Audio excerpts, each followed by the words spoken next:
DIP diet की शुरुआत हमारी कैसे हुई? मैंने जब शुरुआत की, इस बात को कुछ साल हो गए, 2014 की बात है। ये देख रहे हैं अंडमान निकोबार आइलैंड। इस आइलैंड में जारावास एक तरह का वहाँ का रेजिडेंट हैं, जारावास, जो बाकी दुनिया से डिसोसिएटेड हैं। आज भी उनके पास कपड़े नहीं हैं, आग कैसे जलाना है वो भी नहीं पता। तो वो वैसे ही रहते हैं जैसे आदि मानव 50,000 साल पहले रहते थे, लेकिन भारतीय हैं, वो इंडियन हैं। उनमें ना तो कोई डायबिटीज़ है, ना कोई कैंसर है, ना कोई हार्ट डिजीज़ है। तो ये इनको समझने का मुझे मौका मिला। और साथ में उन दिनों मेरा कुवैत देश में जाना आना होता था। कुवैत में डायबिटीज़ के जो लोग हैं वो 21% हैं, भारत से 3 गुना ज़्यादा। मैं ये समझना चाहता था कि कुवैत के लोग इतने बीमार और ये लोग बिल्कुल बीमार नहीं। तो मैंने ये पाया इन दोनों का जो खान पान है ये बिल्कुल अपोजिट है। जारावास पॉपुलेशन कुछ ऐसा दिखती है। कुवैत के लोग जो खाना खाते थे उनका नाम मैंने दिया VIP diet, packed food, refined food, processed food. और जारावास के लोग जो खाते थे उसका नाम मैंने दिया DIP diet, discipline and intelligent peoples diet, ऐसे बोल सकते हैं इसको। या यूं देखिए, वीआईपी लोग कैसे होते हैं हमारे देश में, जिनके ऊपर कोई कानून ना लागू हो उन्हें वीआईपी बोलते हैं। लाल ट्रैफिक सिग्नल है तब भी गाड़ी पास ले जा रहे हो, वीआईपी जा रहा है, लाल बत्ती है ना, ऐसे। तो मतलब कि जो कानून को तोड़ पाए वो वीआईपी, राइट। तो ठीक उसी तरह से कुछ तरह के खाना ऐसा है जो पेट में जाके पेट के नियमों को तोड़ के सीधे ब्लड में घुल जाता है, जैसे refined food, packed food, even cooked food. तो किसी के ब्लड में शुगर ऑलरेडी है ज़्यादा और वीआईपी डाइट लेगा, रिफाइंड फूड खाएगा, तो वो ये बात की परवाह नहीं करेगा कि ब्लड में शुगर ऑलरेडी है, वो सीधे ही चला जाएगा और बढ़ा देगा, वीआईपी डाइट। और दूसरा डीआईपी। डीआईपी वाले डाइट कौन से हैं? फ्रूट्स, वेजिटेबल्स, नट्स, स्प्राउट्स, पत्ते। इनमें से कुछ भी अगर खाएंगे, फॉर एग्जाम्पल आम, आपका ब्लड शुगर अगर ज़्यादा है और आपने आम खाया तो ब्लड शुगर और ज़्यादा नहीं बढ़ेगा। आम का जो शुगर है वो स्टमक में वेट करेगा, लिवर में छुप जाएगा या कोलोन से बाहर निकल जाएगा, या धीरे धीरे drop by drop he blood में जाएगा। इसीलिए हमने देखा, सालों साल हो गए अब तो, कि डायबिटीज़ का पेशेंट अगर रोज 2 किलो आम खा पाए तो उसकी डायबिटीज़ ठीक हो ही जाती है। सोचिए, जिस चीज से डायबिटीज ठीक होती हो वही चीज आपको मना की गई है, ताकि कहीं ऐसा ना हो कि आपकी डायबिटीज ठीक हो जाए। समझिए इस बात को। जितना मीठा फल है, आम है, चीकू है, अंगूर है, आप पेट भर के डायबिटीज पेशेंट को खिला दीजिए, आप देखेंगे ये क्या हो गया। वो पेशेंट जब ग्लूकोमीटर में देखते लगता ग्लूकोमीटर खराब हो गया, उन्हें विश्वास ही नहीं होता। फिर दूसरा ग्लूकोमीटर तब भी रीडिंग सेम आ रही है, नॉर्मल आ रही है, तब उन्हें विश्वास होने लगता है, क्योंकि इतने सालों से कान में भरा गया है कि मीठे फल आपके दुश्मन है। समझिए इस बात को, राइट। तो वीआईपी डाइट कौन से होते हैं? जो जानवरों से निकलते हैं, जो फूड, जैसे दूध, दही, लस्सी, मक्खन, घी, ये जानवरों से आते हैं ना। या मीट, मछली, अंडा जानवरों से आते हैं। बिस्किट, ब्रेड वगैरह इंडस्ट्री, फैक्ट्री से आते हैं। फैक्ट्री से आई हुई चीज या जानवरों से आई हुई चीज, वीआईपी डाइट, इनको आप रोक दीजिए। आपको सिर्फ इतना करना है, जब भी आप खाना खाएं, डीआईपी। आप देख, क्या ये फल है, कच्ची सब्जी है, पत्ते हैं, नट्स हैं, खा लो। क्या ये जानवरों से आए हैं, फैक्ट्री से आया, अवॉइड करो। अगर एक रूल ये मानेंगे तो आप देखेंगे तीसरे दिन आपका ब्लड शुगर तीसरे दिन तक नीचे आने लगेगा, अच्छा खासा। दवाई को कम करना मजबूरी हो जाएगी, इंसुलिन को टेपर डाउन करना ज़रूरत हो जाएगी। 1 हफ्ते के अंदर ब्लड प्रेशर कम होने लगता है। तो ब्लड प्रेशर की दवाई अगर आप कम नहीं करेंगे तो लो ब्लड प्रेशर होने लगेगा। इस तरह से 1 महीने के अंदर थायराइड बैलेंस होने लगता है। अगर आप अब भी थायराइड की गोली कम नहीं करेंगे तो फिर हाइपोथायराइड हाइपरथायराइड बन जाता है। तो इस तरह से ये डाइट लेते ही आपके बॉडी में बदलाव दिखता है, जो आप लेबोरेटरी टेस्ट से भी चेक कर सकते हैं, या फिर राइट आपके सिम्टम्स जो हैं उससे भी आप पता लगा सकते हैं। तो इस डाइट को कैसे लेना है, ये डाइट जब हमारे पेशेंट लेते हैं तो कितने दिनों में प्रभाव पड़ता है। जो मोटे लोग होते हैं 1 महीने के अंदर 10% वेट उनका घट जाता है, एक ऑन एवरेज 10%। कम खाके नहीं, ज़्यादा खाके। क्वांटिटी मैंने डिफाइन नहीं की, मैंने काइंड ऑफ फूड डिफाइन किया। क्वांटिटी कितना भी खाइए, कैसे खाना है, 3 ही स्टेप हैं। स्टेप 1 फ्रूट ब्रेकफास्ट, 3 से 4 तरह के फल 12 बजे तक सिर्फ और सिर्फ फल खाएंगे। कल करके देखिए, कौन से फल, जो पसंद हो वो फल, जो मिल जाए वो। कितना, आपके बॉडी वेट अनुसार। मेरे बॉडी का वेट है 70 kg, एक शून्य लगा दिया 700 ग्राम। कम से कम इतना, इससे ज्यादा खाएंगे तो और अच्छा, लेकिन कुछ और नहीं खाना है। एक बार में खाइए, 4 बार में खाइए, सिर्फ फल खाइए। रोटी सब्जी या ब्रेड पास्ता नूडल नहीं खाना। 12 बजे तक लंच में और डिनर में 2 प्लेट लेके बैठेंगे हमेशा, प्लेट 1 प्लेट 2। प्लेट 1 में सलाद खाएंगे, सलाद टमाटर खीरा मूली गाजर ककड़ी मटर सलाद पत्ता लाल पीली हरी शिमला मिर्च प्याज वगैरह, या फिर थोड़ा स्टीम भी कर सकते हैं। कितना, कोई बोलेगा सलाद तो हम खाते हैं, कितना खाते हैं वो इंपॉर्टेंट है। मेरे बॉडी का वेट 70 kg इंटू 5 350 ग्राम। 350 ग्राम अगर मैं खाऊंगा या इससे अधिक खाऊंगा तो ये दवा है। अगर थोड़ा सलाद खाऊंगा तो वो खाना है, हमें दवा की तरह खाना है उसको, राइट। जब मैंने 350 ग्राम खाऊंगा और ऐसा 3-4 दिन में करूंगा तो मेरी एपिटाइट भूख बढ़ेगी। तो उसके बाद जो प्लेट 2 है, ये प्लेट 2 में क्या खाना है, जो अभी खाते हैं, रोटी सब्जी दाल चावल उल्टा सीधा सब कुछ। तो मैं आपको कुछ कम करने नहीं बोल रहा, रिस्ट्रिक्शन नहीं है, मैं एक चीज ऐड करने बोल रहा हूं। हाँ, एनिमल फूड और इंडस्ट्रियल फूड को कम करने जरूर बोल रहा हूं, लेकिन नॉर्मल खाना जो खाते हैं वेजिटेरियन खाना वो आप खाइए, पहले ये खा लीजिए। 7 बजे तक डिनर फिनिश कर दीजिए, नहीं तो 8 बजे तक कर दीजिए। आखिरी बात, 2 चीज अवॉइड कीजिए, पैक्ड फूड एनिमल फूड, और एज ए स्नैक्स 2-3 चीजें जोड़ लीजिए, स्प्राउट्स नट्स फ्रूट्स 12 बजे के बाद भी खा सकते हैं जब मर्जी एज ए स्नैक्स। धूप में बैठिए 40 मिनट, नहीं बैठना चाहते तो 10 मिनट बैठिए, बैठिए जरूर। ये दिस कॉल्ड DIP डाइट। अगर आपके बॉडी में विटामिन डेफिशिएंसी है, मिनरल डेफिशिएंसी है, केमिकल इम्बैलेंस है, हार्मोनल इम्बैलेंस है, तो उसके लिए DIP डाइट। तो आपके पास 3 हथियार हो गए ना, इलेक्ट्रिकल बैलेंस, फिजिकल या mechanical balance and chemical balance. ये तीनों चीज फिट कर दीजिए ना एक साथ। हमें क्या पता कौन सी चीज बैलेंस में है या नहीं है, तीनों ही कर दो। कोई भी इंसान आपको मिले या आप खुद किसी भी चीज से बीमार हैं, कैंसर है, हार्ट डिजीज है, किडनी फेलियर है, इलेक्ट्रिकल बैलेंस मैंने आपको सिखा दिया, केमिकल बैलेंस मैंने आपको बता दिया, physical balance hot water immersion वो भी सिखा दिया। तीनों चीज ही कर डालो। और जब करेंगे कैसे पता चलेगा कि आप ठीक हो रहे हैं? अरे पहले दिन ही पता चल जाएगा। मैं नहीं बोल रहा हूं कि आप 1 महीना कीजिए, 1 हफ्ता कीजिए, मैं बोल रहा हूं 1 दिन कीजिए। 1 दिन तो करके देखिए, 1 दिन में अगर थोड़ा फर्क मिला 20% तो दूसरा दिन भी कर लीजिए, फिर तीसरा दिन भी कर लीजिए। आप करते चले जाएंगे और वो जो ट्रैप था उस ट्रैप से बाहर निकलते चले जाएंगे। देखिए, ये जो DIP डाइट है, ये कोई भी इंसान जो मुझे सुन रहा है, जहां भी रहता है, मुझसे बिना मिले, मुझसे बिना पूछे कर सकता है ना, अपने आप ही ठीक हो सकता है। और हमने जब पहली बार 2017 में इसका पेपर पब्लिश किया जर्नल में और इस तरह के सेमिनार में बोला, अगले दिन इंडियन मेडिकल एसोसिएशन ने ABP न्यूज़ में बहुत लंबा चौड़ा कार्यक्रम मेरे खिलाफ किया।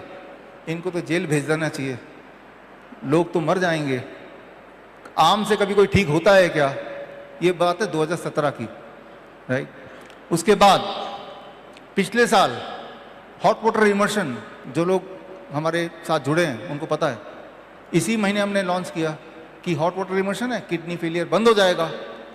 तो अभी आपके पास अगर मोबाइल है तो आप टाइप कीजिए मेरा नाम विश्वरूप, IMA, Indian medical association, IMA Raipur या फिर छत्तीसगढ़, तो आपको दिखेगा। अभी टाइप करेंगे तो पिछले साल नवंबर के महीने में IMA रायपुर यानी कि छत्तीसगढ़ ने मेरे खिलाफ पुलिस कंप्लेन कर दिया, इनके सारे वीडियो डिलीट कर दिए जाएं, इनकी सारी किताबें गायब कर दिया जाएं, लिखा है, राइट। तो ये लिखा हुआ है वही IMA, राइट, और पूरे एकजुट। इस वक्त मुझे बड़ी खुशी है, मैंने आपको बताया था आज का दिन बड़ा खास है मेरे लिए। वो खुशी इसलिए है क्योंकि मैं जो बात बताना चाह रहा हूं, 3 चीजें हैं जो पूरी करती हैं क्योर को। DIP डाइट बताया, हॉट वाटर इमर्शन बताइए, रह गया था ये बता दिया। अब मुझे चिंता नहीं है। चिंता इसलिए नहीं है क्योंकि ये जो इंडियन मेडिकल एसोसिएशन है, दिल्ली मेडिकल काउंसिल है, हरियाणा मेडिकल काउंसिल है और ये पंजाब मेडिकल काउंसिल है, इन लोगों ने दिल्ली हाई कोर्ट में मेरे खिलाफ केस कर दिया है। इसकी अगली सुनवाई परसों है। और वो ये है कि यह आदमी वीडियो बनाता है, लेक्चर देता है और ऐसी ऐसी बातें बताता है जिससे इंसान मर सकते हैं। इनके सारे वीडियो डिलीट किया जाए और इनको रोक लगा के अरेस्ट किया जाए। लेकिन अब मुझे चिंता इसलिए नहीं है क्योंकि अब मुझे जो बताना था मैंने आपको बता दिया, और आपकी ये रिस्पॉन्सिबिलिटी इसको आगे पहुंचाना, मेरी रिस्पॉन्सिबिलिटी नहीं है, राइट।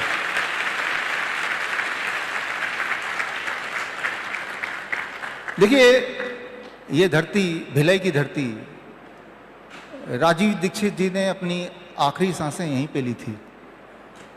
राजीव दीक्षित जी को सुना, जाना, मिला कभी नहीं, उनको फॉलो किया, आज भी करता हूँ वीडियोस के माध्यम से, वो बार बार देखते हैं हम लोग, मैं। और जो भी कुछ आप देख रहे हैं उसकी जो प्रेरणा उन्हीं की बातों से मुझे मिलती है। मैंने पहले ही बताया, हमारे हिम्स हॉस्पिटल की शुरुआत भी ऐसे ही हुई थी। हम ये दिखाना चाहते थे कि हॉस्पिटल का मतलब दवाइयाँ हो ज़रूरी नहीं है, हॉस्पिटल का मतलब सर्जरी हो ज़रूरी नहीं है, बल्कि सर्जरी और दवाई के बिना ही लोग ठीक होते हैं। और उसका सैंपल क्रिएट करने के लिए हमने हिम्स की शुरुआत की थी। आज की बहुत सारे ब्रांचेस हैं, लेकिन मैं ये मानता हूँ कि अगर आपको हिम्स आना पड़े तो वो मेरा सक्सेस नहीं है। इसका मतलब ये है कि मैंने आपको ठीक से ट्रेन नहीं किया कि आप घर पे ठीक नहीं हो पा रहे, तभी तो आ रहे ना। ख्वाहिश ये है कि आप घर पे ही ठीक हो जाएं, लेकिन दुनिया को ये भी दिखाना है कि भाई भारत की जो पद्धति है, ये जो भी मैंने बताया, ये आयुर्वेद में पहले से ही लिखा हुआ है, इससे आराम से सब कुछ ठीक होता है। और जिसको विश्वास ना हो वो आके देख ले। आज जो स्थिति है हमारी, ये जो IMA है वो हेल्थ मिनिस्टर के पास जाके बोला कि भाई इनके सारे हिम्स हॉस्पिटल बंद करा दो, तो हो सकता है आने वाले दिनों में वो बंद भी हो जाए। वो मैं इसलिए बोल रहा हूँ कि अभी अनूप बंसल है यहाँ पे, आप में से अभी मिले थे आप यहाँ पे, अभी आपसे बात हो रही थी। राजीव दीक्षित जी के आखिरी दिन आप साथ में ही थे, आपने बोला आपके लोग साथ में थे, राइट, आपने बताया। आप ये भी बता रहे थे, बहुत लोग ये समझते हैं कि वो एक हत्या है, लेकिन वो हत्या नहीं है, वो तो नेचुरल डेथ है, जैसा आपने बताया अभी ना। यहाँ पे भिलाई में रहते हुए राजीव दीक्षित जी को याद करते हुए जो मुझे लगता है वो मैं बताना चाहता हूँ आपको। इनसे भी सुना, अनूप जी से, और वैसे भी मैंने थोड़ा पड़ताल किया। देखिए, अगर किसी को हार्ट अटैक आता है, हार्ट अटैक क्या होता है ये समझना ज़रूरी है आज और ज़्यादा, क्योंकि आज तो आप देख ही रहे हैं ना, लोग डांस करते हुए, जिम जाते हुए, यूं ही बैठे बैठे बिना किसी वजह के अचानक चल बसते हैं, फिर बोलते हैं कि ये तो कोरोना से हो गया, जबकि सच्चाई मैंने आपको बता दिया कैसे हुआ। इसलिए आज की तारीख में हार्ट अटैक को समझना थोड़ा और महत्वपूर्ण हो गया है। क्या पता कि आपके सामने वाला आपके सामने ही देखते देखते उसको हार्ट अटैक आ जाए, क्या करेंगे तब आप? अभी क्या करेंगे ज़्यादा से ज़्यादा बोलेंगे हॉस्पिटल ले चलो, डॉक्टर के पास ले चलो, एम्बुलेंस ले आओ, ऐसा बोलेंगे। वहाँ हॉस्पिटल में कोई भगवान तो बैठा नहीं है, या है? वहाँ भी एक इंसान ही है ना, और उनके पास कुछ हथियार हैं, कुछ औजार हैं, कुछ दवाइयाँ हैं, जिससे ये लगता है कि शायद हम इनको बचा लें। पहली बात तो ये कि मैं आपको ये नहीं बोल रहा हूँ कि आप जाएं या ना जाएं, दोनों चीज़ नहीं बोल रहा, मैं अपनी बात बता रहा हूँ। मैं क्या करूँगा अगर मुझे हार्ट अटैक आ जाए तो आपको क्या करना है, मैं ये बता रहा हूँ, ठीक है ना। होता क्या है कि जो भी मैं बताता हूँ ना उसको पकड़ के कोर्ट में ले जाते हैं, देखो जी इन्होंने ये किया। इसलिए बीच बीच में इसको डिस्क्लेमर कि आपको नहीं करना, ये मेरे साथ अगर हो जाए हार्ट अटैक तो आपको क्या करना है, इसको ऐसे ले लेते हैं, राइट। तो अब तक जिन लोगों ने हार्ट अटैक में हॉस्पिटल ले जाया गया, जिन लोगों को, इन कंपैरिजन टू जिनको हॉस्पिटल नहीं ले जा सके, तो क्या हॉस्पिटल जाने वाले लोग ज्यादा बच गए इन कंपैरिजन टू जो नहीं जा पाए? इसके ऊपर बहुत सारे ट्रायल हुए हैं ऑलरेडी। क्यों हम मान लें कि हॉस्पिटल में जो दवाइयां हैं या सर्जरी है उससे उसकी जिंदा होने के चांसेस बढ़ जाएंगे? क्यों माने? ट्रायल कहाँ है? ट्रायल तो है। वो ट्रायल का नतीजा क्या कहता है? नतीजा सिंपली ये कहता है कि जो लोग हॉस्पिटल नहीं जा पाए या नहीं ले जाए गए, वो लोग ज़्यादा, उनके चांसेस जिंदा रहने के थे या हैं इन कंपैरिजन टू जो हॉस्पिटल गए। ये क्लियर है। अगर आपको वो ट्रायल चाहिए तो आप द केस अगेंस्ट IMA किताब मैंने रिलीज़ किया है, वो मेरे वेबसाइट में है, वो पढ़ लीजिए, उसमें मैंने दिया हुआ है। क्या कोई सबूत कोई दे सकता है कि जो लोग हॉस्पिटल जाते हैं और वो जो इंजेक्शन देते हैं उससे उनके ज़िंदा रहने के चांसेस बढ़ जाते हैं? अगर ऐसा है तो कहीं सबूत तो होगा ना, एविडेंस तो होगा ना। तो मैं आपके माध्यम से बोल रहा हूँ, लाइव है बोल रहा हूँ, सबूत ला के दिखाओ ना, कहीं होगा तब तो दिखाएंगे। सबूत जो भी दिखाएंगे वो यही है कि उससे संभावना घटती है। सच्चाई तो यही है, लेकिन हम कहते हैं करें तो करें क्या, राइट। तो करें क्या, इसका मतलब अब गड्ढे में कूद जाओ, राइट। तो वो भी ठीक बात नहीं। तो करना क्या है? करना वही है, या इसको अगर मैं डिप्लोमेटिकली ले रहा हूँ, चलिए आप हॉस्पिटल बुलाना चाहते हैं वो बुलाइए, लेकिन जब तक वो आ रहे हैं तब तक क्या करना है? आने में टाइम लगेगा ना, तब तक क्या वेट करना है? तब तक आपको वही करना है जो रवि भुइयर जी ने किया। अभी वो शहीदी दिवस थी, हाँ कौन सा डेट था वो? 23 मार्च है ना, शहीदी दिवस थी। और शहीदी दिवस नागपुर की बात है, किसान संगठन के नेता, किसान संगठन थे वो, पॉलिटिकल संगठन के नेता आ गए, 200 लोग भुइयर जी के ऑफिस में घेर के आंदोलन करने कि हमें शहीद होना है लेकिन हम पैसे नहीं भरेंगे, टैक्स नहीं भरेंगे, हमें फांसी पे चढ़ा दो, ऐसा कुछ। और जो उनका लीडर था, इनके ही ऑफिस में, इनके आंखों के सामने उनको ब्रेन स्ट्रोक आ गया, उनको पैरालिसिस आ गया एक तरफ, आंखों के सामने। ऐसे में क्या कोई और बोलेगा हॉस्पिटल ले जाओ, डॉक्टर पर ले जाओ? इन्होंने क्या किया, 1 मिनट रुकिए, ना तो हॉस्पिटल जाने की जरूरत है ना डॉक्टर के पास, मैं रिस्पॉन्सिबल हूँ, सिर्फ अदरक ले आइए। और 200 तो साथ में लोग थे, भाग के अदरक ले आए, मीडिया के लोग भी थे, और इन्होंने उनको बिठाया और अदरक बोला चबाते रहो। इतना मोटा अदरक चबाएंगे आंखों से आंसू आ जाएंगे। जैसे जैसे चबाते गए वैसे वैसे वो उठते गए। जैसा आपने बताया, अगले दिन के अखबार में आया, क्योंकि ये लोगों के सामने हो रहा था। और 20-25 मिनट के बाद उठ के खड़े हुए और बोले कि मैं जाता हूं आज, और वो अपने पैरों में चले भी गए। और उसके बाद जब 17 जुलाई को मैं गया, वही इंसान, उनका नाम क्या था? हाँ सचिन, हाँ सचिन था, वो स्टेज पे आए और उन्होंने ये कहानी अपनी जुबानी सबको सुनाया अभी, राइट। तो मैं ये बोलना चाह रहा हूं, जो अदरक है, ये अदरक क्या करता है, जब उसको चबाते हैं आप तो आपके बॉडी में नाइट्रिक ऑक्साइड की प्रोडक्शन को एकदम बढ़ा देता है। नाइट्रिक ऑक्साइड बढ़ेगा तो ब्लड वेसल डायलेट होगा, ब्लड वेसल डायलेट होगा तो ब्लड फ्लो दोबारा रीस्टार्ट हो जाएगा। ब्लड फ्लो एकदम रीस्टार्ट होगा तो जो लॉस्ट कनेक्शन है वो कनेक्शन दोबारा जुड़ने के चांसेस बन जाएंगे। तो ये जो अदरक है ये एक दवा है। आप अपने घर में अदरक रखते हैं, लेकिन इसको दवा का दर्जा देते हुए रखिए। घर में सबको बताइए कि भाई ये अदरक है और ऐसा कुछ हो जाए तो ये अदरक चबाना है, राइट। अदरक कैसे चबाना है? मान लो किसी को हार्ट अटैक आ गया, हॉस्पिटल डॉक्टर वो बुला रहे हैं, तब तक कैसे बिठाना है? अब थोड़ा इसके पीछे करो, ये पीछे करो। अब देखिए, थोड़ा इधर करो, ठीक है, ठीक है, ठीक है। अब देखिए, जिसको हार्ट अटैक आया है उसको जब आप नीचे बिठाएंगे इस तरह से, ये जो मैं नीचे बैठा हूं और ऐसे बैठा हूं, this called heart safe posture. इसमें हार्ट को कम से कम नुकसान होने के चांसेस हैं जमीन पे, क्योंकि अगर वो बेहोश भी होगा तो जमीन पे लुढ़केगा, और जमीन पे लुढ़केगा तो बहुत ज़्यादा चोटें नहीं आएंगी। और अब भाग के गए, अदरक बोला चबाते रहो। अगर वो बेहोश हो गया, जीभ के नीचे हरी मिर्च कूट के अगर आप डाल दें तो हमने देखा है कि होश में आ जाता है।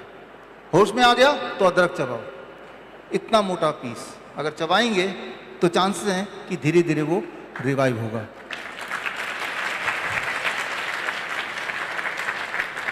हमारे हॉस्पिटल में हम ऐसा करते ही हैं। Thank you.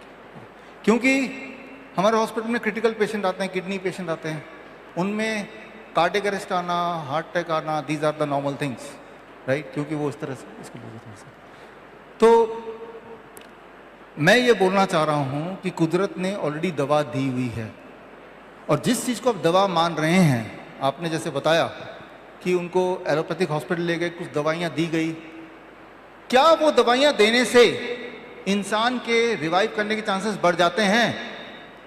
The answer is no. क्या उनके रिवाइव होने के चांसेस घट जाते हैं? The answer is yes. If that is so, क्यों ना हम इसको मर्डर माने? जानबूझ के नहीं है, लेकिन है तो सही, राइट। तो और ऐसा सभी के साथ है। मैं आपको ये बोलना चाह रहा हूं कि कोई भी चीज़ जो आपको ठीक रख सकती हो, और वो चीज़ अगर पब्लिक में आ जाए, तो एक ग्रुप ऑफ पीपल हैं, मेडिकल काउंसिल जिसे बोलते हैं, उनका काम है उसको रोको। राजीव दीक्षित भाई बताते थे कि आज़ादी के बाद वो लोग जिन्होंने अंग्रेज़ों का साथ दिया, उनको बम से उड़ा देना चाहिए था। वो ऐसा बताते हैं, क्योंकि किसी के बस की बात नहीं है भारत जैसे बड़े देश को गुलाम बनाना। तो किसी बाहर के इंसान ने आपको हमें गुलाम नहीं बनाया था, उन्होंने हम में से कुछ लोगों को खरीद लिया, खाकी वर्दी पहना दिया, और उनकी मदद से फिर राज किया। ऐसे ही था ना, राइट। हाँ, तो उस वक्त वो जो लोग थे खाकी वर्दी वाले थे, इस वक्त वो जो लोग हैं सफेद वर्दी वाले हैं, है कि नहीं। एक डॉक्टर एमबीबीएस करते हैं, एमडी करते हैं, उनमें दिल में ये भावना होती है हम लोगों को ठीक करेंगे, इस सोच के साथ करते हैं। लेकिन जब वो निकलते हैं तो वो जो फ्रेटर्निटी है, काउंसिल है, उसका पार्ट बनना मजबूरी है उनकी, कुछ चाह के भी वो कर नहीं पाते।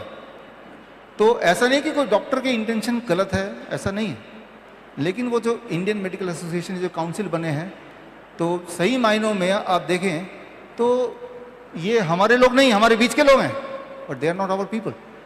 अगर ऐसा होता, अगर वाकई में उनको फिक्र है, जिस तरह से हमने आपको अब तक जो भी बताया, आप में से सारे लोग गवाह हैं ऑलरेडी, हमने ये बताया कि आप ऐसा करो, घर पे ही करो, हमसे मत मिलो, ठीक हो जाओ, यही तो बताया, और सारी चीज़ साबित की हमने एविडेंस के साथ। उसके बाद भी केस चल रहा है, हमारे चारों तरफ से चल रहा है इस वक्त, है ना।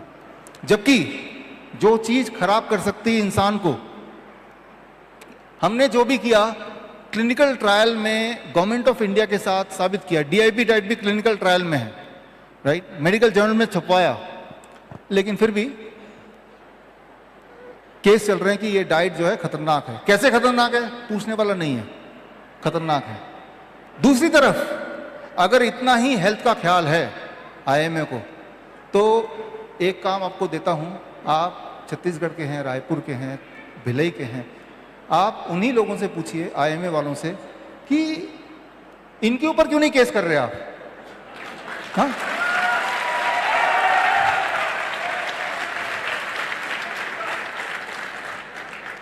ये मैं काम देना चाहता हूं आपको। आप गूगल में जाएंगे आईएमए छत्तीसगढ़ और मेरा नाम लिखेंगे तो वो आईएमए के कौन लोग हैं उनके नाम आ जाएंगे, वो अखबार की कटिंग आ जाएगी। आप जाइए, बोलिए ये रहा, इनको पर भी एक केस ठोक दो भाई। या तो फिर ये गुटखा अच्छा होता तो हम भी खा लेते हैं भाई, आपके बच्चों को भी खिलाते हैं, कुछ तो होगा। कन्फ्रंट करना पड़ेगा। आपको अगर लगता है कि आप आजाद हैं, आजाद कहां हैं आप? आजाद तो वो होता है ना भाई, आप तो दवाइयों के गुलाम हैं, इंजेक्शन के गुलाम हैं, डायलिसिस के गुलाम हैं। आजाद कहां हैं आप? आजाद नहीं है आप। आजाद होना चाहते हैं तो सवाल पूछना पड़ेगा, राइट? तो धन्यवाद, थैंक यू। अभी जब मैं आपसे मिला आया अभी, तो हमारे इस ऑडिटोरियम में मेरे ख्याल से सबसे ज़्यादा बुजुर्ग जो इंसान यहाँ पे आए हैं, उनका नाम है आप ही के शहर के दिनेश राठौड़ जी, हैं यहाँ पे? आइए sir, please.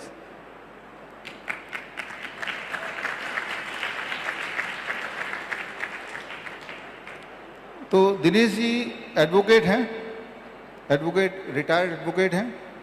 Maharaja hotel Raipur में इनका होटल है, अब इनके बच्चे चलाते हैं। और आपने बोला 5 मिनट 10 मिनट में आप कुछ बताना चाहेंगे, तो मैंने बोला क्या बताना चाहेंगे आप उसी वक्त बताइए, हम भी सुनेंगे, आप भी सुनेंगे। युग पुरुष, देव पुरुष डॉक्टर विश्वनाथ राय चौधरी को मेरा नमन।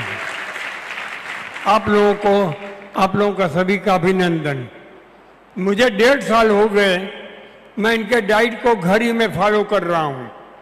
पहले अपने माइंड को मैंने सेट किया, क्योंकि जिंदगी भर हम जो खाए पिए हैं और जो आदतें बनी हैं, एकदम से हम इस पे आना मुश्किल जाता है। 15 दिन तक रोज मैंने 1 घंटा 2 घंटा इनका वीडियो देखा, डॉक्टर खादरवली को देखा, डॉक्टर एनडी शर्मा को देखा, डॉक्टर बी चौहान को देखा और मानव समर्थ, उनके वीडियोस देखे और अपना माइंड सेट किया। और उसके बाद मैंने 8 मई 2022 को मैंने इनके डाइट को फॉलो करना शुरू किया। आज मैं एलोपैथी दवाई से बिल्कुल मुक्त हो गया हूं।